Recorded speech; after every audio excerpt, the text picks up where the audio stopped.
The Boston Bruins have signed Tyler Johnson to a PTO. What does this mean for upcoming training camp battles?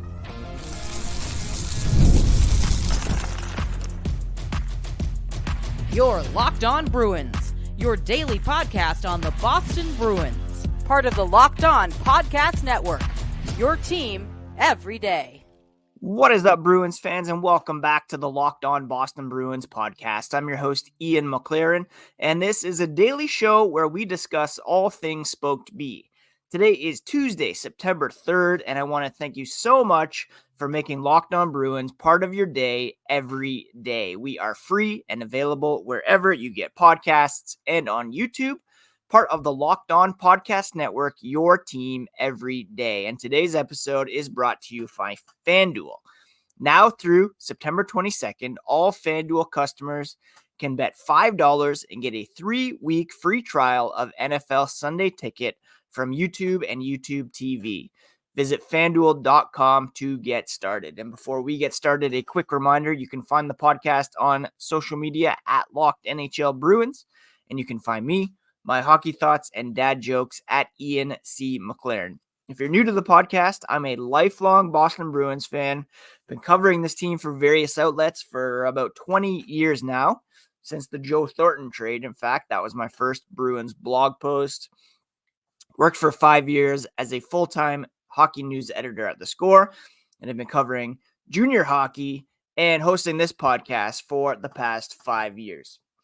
And as training camp gets set to begin, we're only 15 days away from the start of Boston Bruins training camp.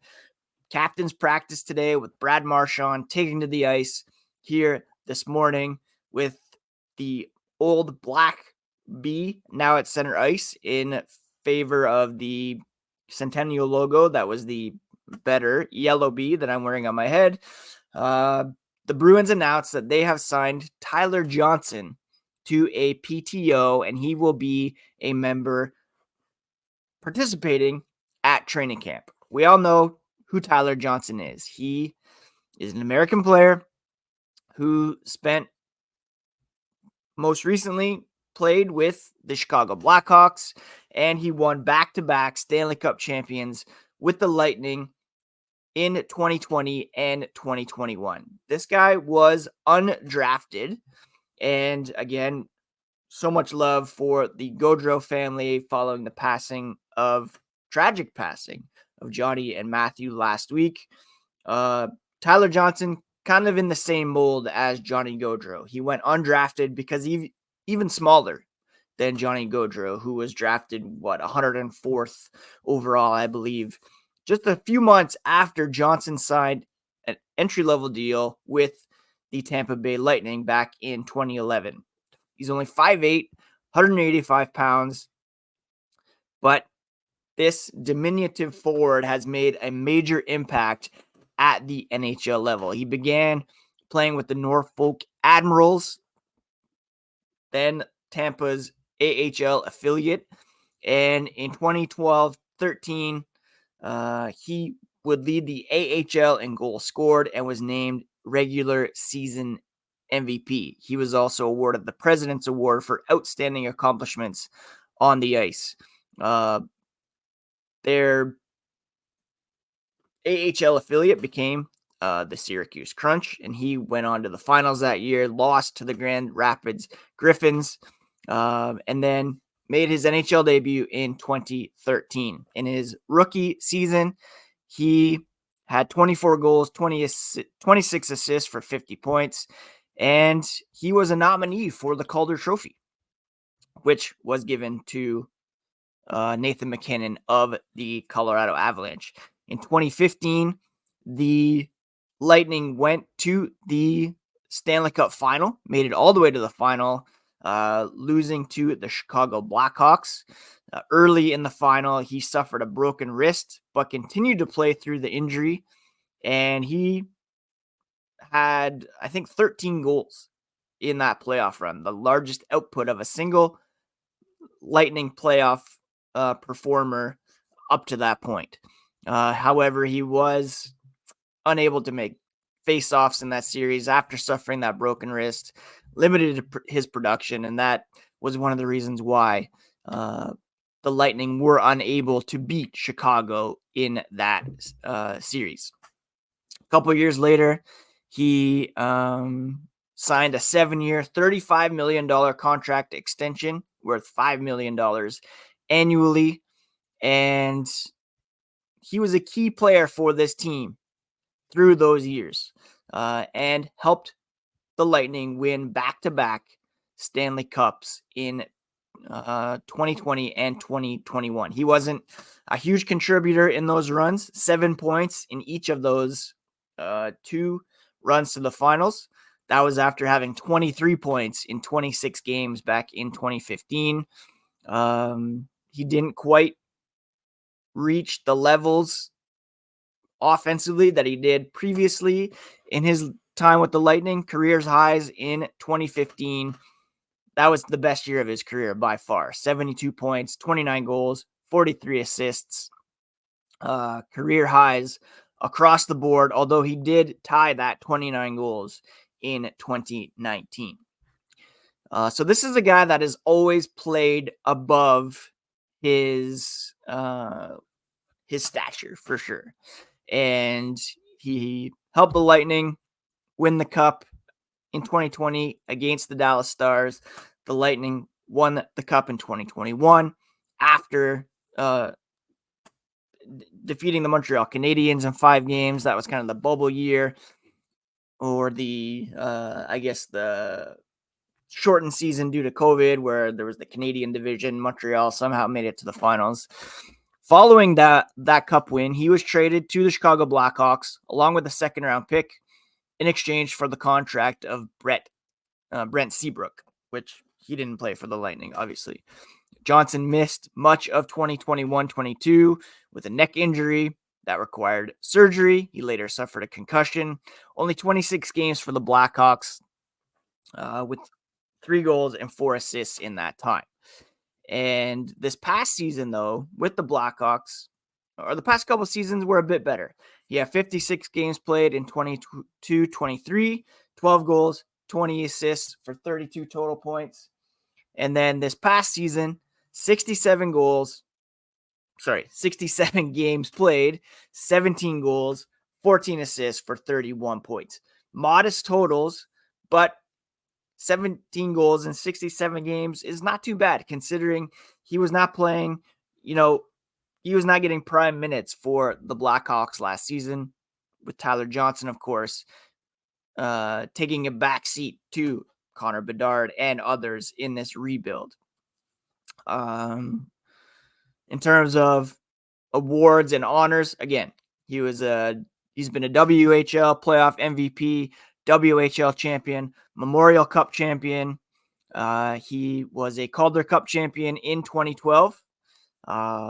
In the NHL, he was on the All-Rookie team, an All-Star appearance, Stanley Cup champion. This guy has won at every level. Junior, AHL, NHL. He has been a winner, and that's one of the reasons why the Bruins have brought him into the fold. Yes, he's well past his prime. He's not the speediest guy. He's lost a bit in terms of face-off proficiency, but the Bruins have brought him in because of that Stanley Cup acumen, for that leadership piece, and also to provide a bit of scoring when they certainly kind of lack that. And we'll touch on more about where Tyler Johnson might fit into the lineup, or at least into the training camp scenario, here as the podcast continues.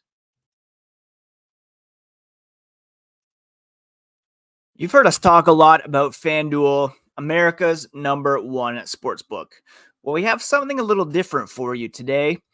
Now through September 22nd, all FanDuel customers can bet $5 and get a 3-week free trial of NFL Sunday Ticket from YouTube and YouTube TV. Then with the YouTube base plan, you'll be able to watch every regular season Sunday afternoon out-of-market game. All you need is a Google account and a current form of payment, and you can cancel anytime. So all you have to do is visit FanDuel.com, Download America's #1 sportsbook, put a $5 bet down on Red Sox game, Patriots futures, whatever, and get a 3-week free trial of NFL Sunday Ticket from YouTube and YouTube TV. Again, just visit FanDuel.com and download America's #1 sportsbook.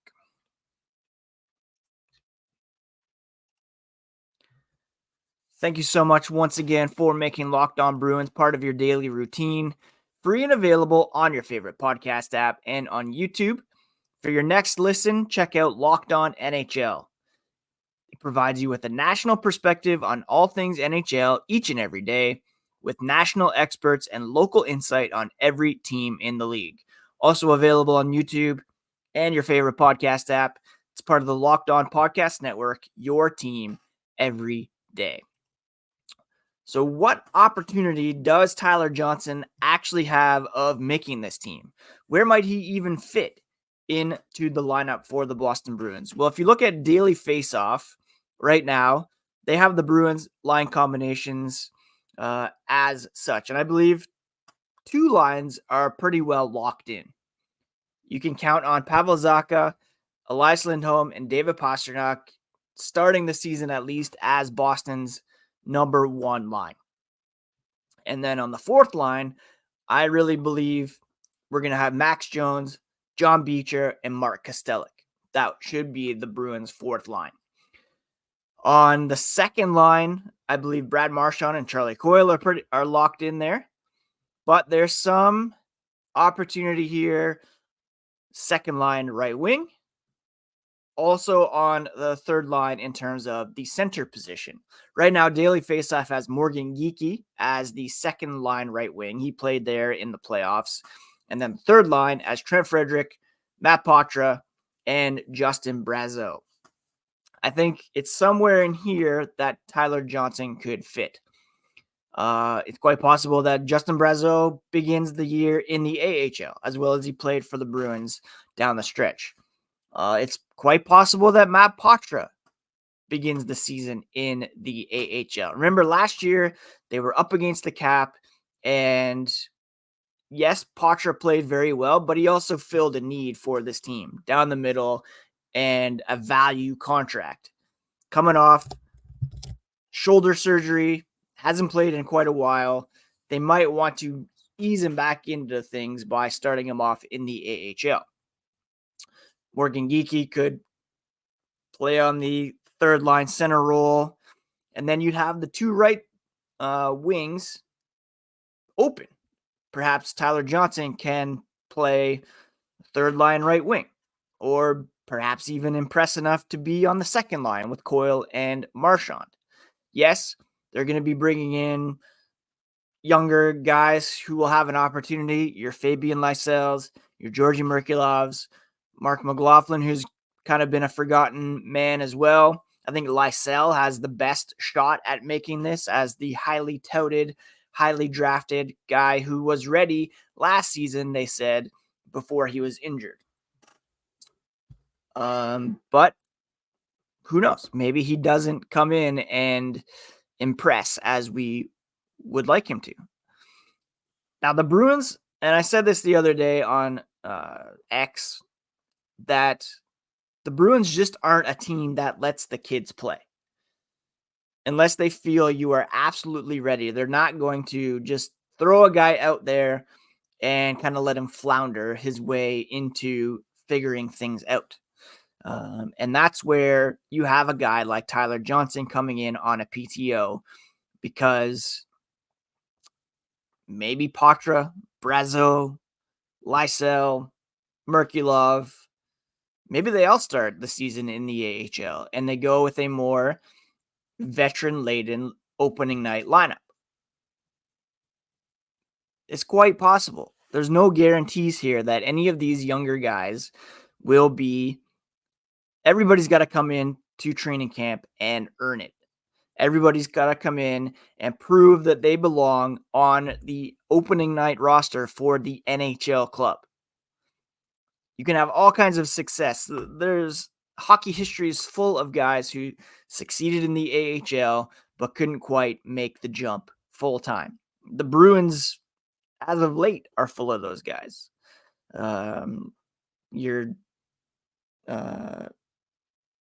Your Ryan Donato's who didn't quite crack things. Just a ton of guys who were either traded or just didn't quite make it with the Boston Bruins. Who's the guy I'm thinking of right now that was part of the Taylor Hall trade? You know the guy that I'm talking about. What was his name?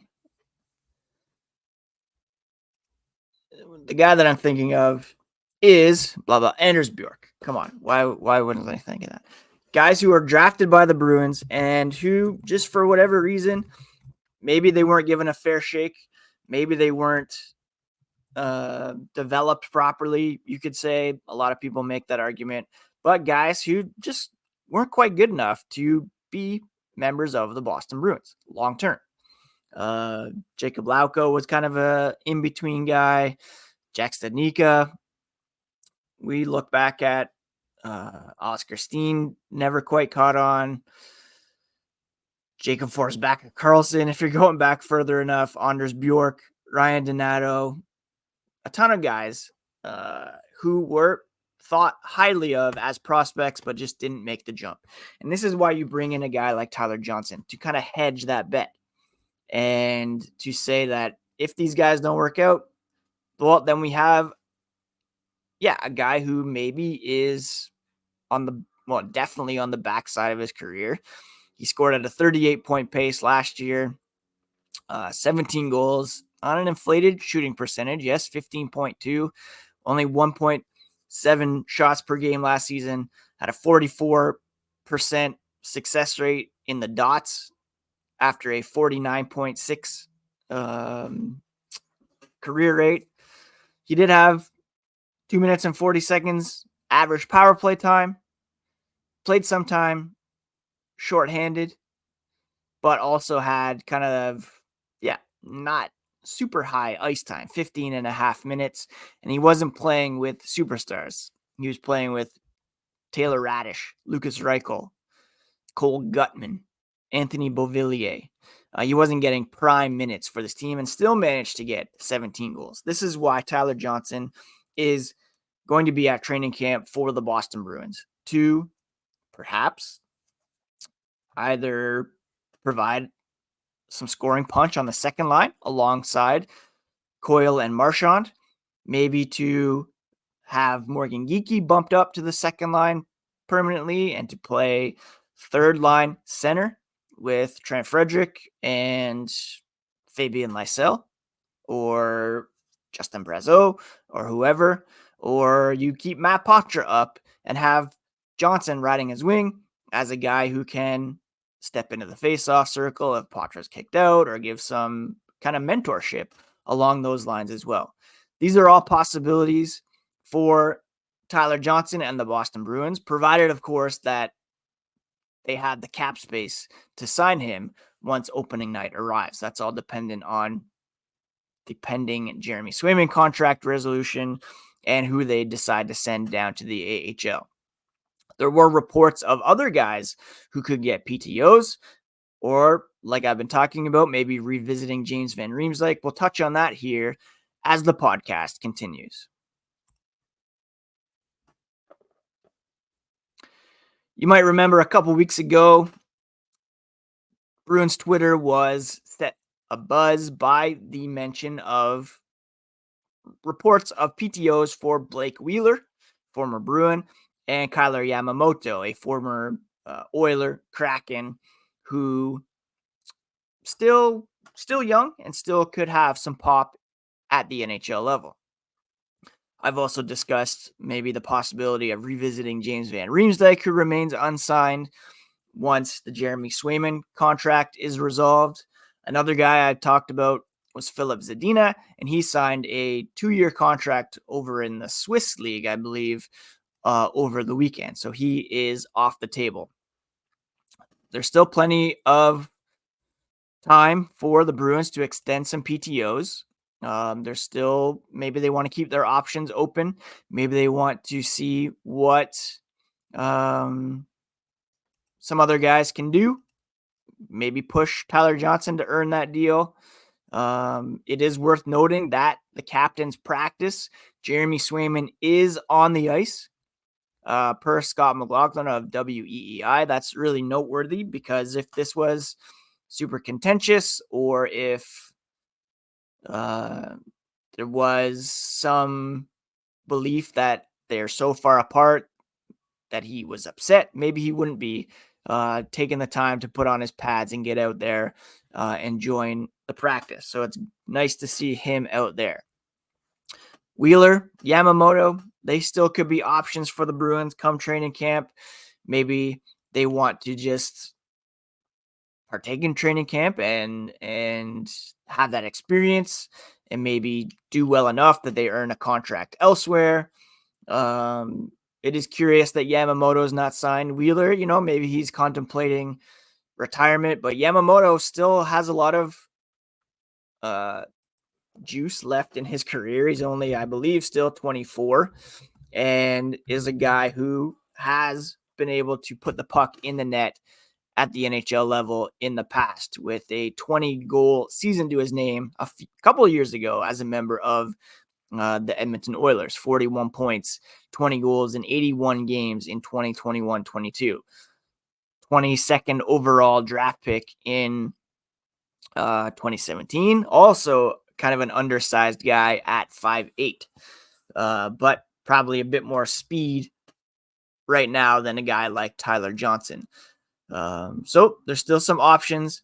We have 15 days until training camp officially begins. There'll be another captain's practice, I believe, later on this week, and we'll continue to bring you all the latest on all of those. But Tyler Johnson, for now, brought into Bruins training camp on a PTO, and I believe he has a pretty good chance of making this team, although, of course, they still need to figure out the Jeremy Swayman contract and what it means for the cap, who they can send down to the AHL. A guy who has won a couple Stanley Cups, who has proven that he can score at the NHL level, add some depth to the training camp lineup. At the very least, he can push guys like Lysell and Merkulov to be their very best. And he's effectively taken the place of Danton Heinen, who left for Vancouver as a free agent over the offseason. More of an offensive threat than Heinen, however. He scored 20 goals on 4 different occasions. Almost got there last year. Perhaps if he had played a full season, he would have gotten there. Right-handed shooting, winger, center. He can fit into a number of positions throughout the Bruins lineup. And a third line role with Poitras and Frederick could be a real possibility. I don't think he's quite built for that second line with Marchand and Coyle. I'd like to see Lysell take that spot, but he has also played some left wing as well. So you have losses of DeBrusk and Heinen, Jake DeBrusk and Danton Heinen. Johnson being brought in to maybe fill one of those roles on the cheap, probably at $1 million or less if he does indeed get a contract. Doesn't bode well for perhaps Justin Brazeau, but he did impress. You always need that 13th forward along there. So it should be interesting to see how things shake out. If it's bad news for anybody, it's probably Georgii Merkulov, Mark McLaughlin, those kind of guys. If you bring Johnson in as your 13th forward and you have, a decent group there for the Bruins, if you include Brazeau, Poitras, Beecher, taking a next step, Kostelic, Max Jones, Riley Tufte, maybe being another odd man out. So it's definitely something to keep an eye on. I'm glad the Bruins used this PTO route, and then I'm excited to see what Tyler Johnson can bring to the table here come Bruins training camp, which begins in just a couple of weeks. Programming note, we'll probably have 4 episodes a week here through the month of September as we get ready for the regular season training camp. Be sure to subscribe to the podcast on your favorite podcast app and on YouTube so that you never miss a thing. And thank you so much for joining me once again here for today's episode. Please do take care of yourselves, friends. Take care of each other. And we'll talk to you again here on the next episode of Locked On Boston Bruins.